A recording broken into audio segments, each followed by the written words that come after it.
તારીખ 5મી સપ્ટેમ્બર એ આખા દેશમાં શિક્ષક દિન તરીકે મનાવવામાં આવે છે.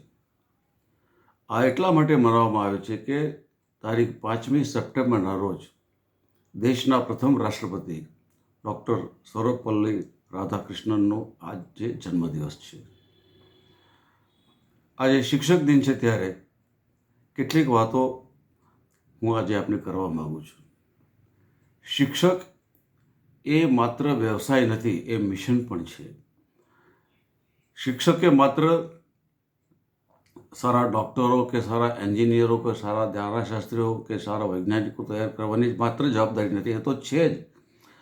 પરંતુ શિક્ષકે એક સારા નાગરિકો પણ બનાવવાની જરૂર છે કે જેમના વિદ્યાર્થીઓ જે છે એ ભવિષ્યમાં સારા ડૉક્ટર પણ હોય અને એક સારા નાગરિક પણ હોય અને દેશને માટે પ્રેમ કરનારા સમર્પિત રાષ્ટ્રપ્રેમી પણ હોય.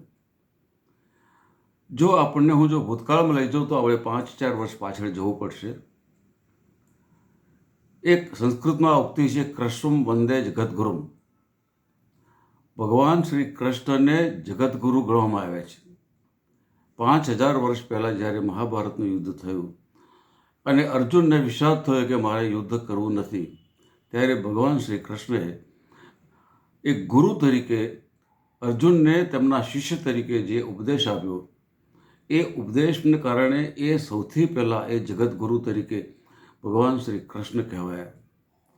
આજે શિક્ષકો, માતા પિતા કરતાં પણ શિક્ષકોની જવાબદારી વિદ્યાર્થીઓ માટે સૌથી વધારે સવિશેષ બને છે.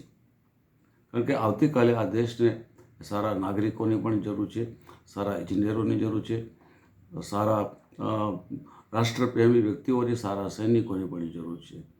શિક્ષકોએ ખાસ ધ્યાનમાં રાખવું પડશે કે શિક્ષકે માત્ર ને માત્ર કમાણીના સાધન તરીકે, હું માનું છું કે દરેક શિક્ષકને સારામાં સારો સેલરી હોવો જોઈએ.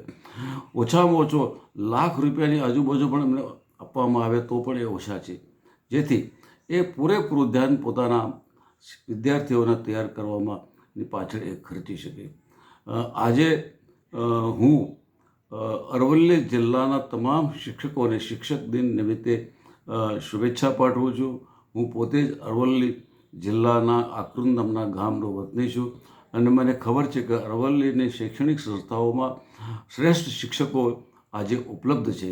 આજે શિક્ષક દિન નિમિત્તે એ સર્વેને હું આજે શુભેચ્છા પાઠવું છું.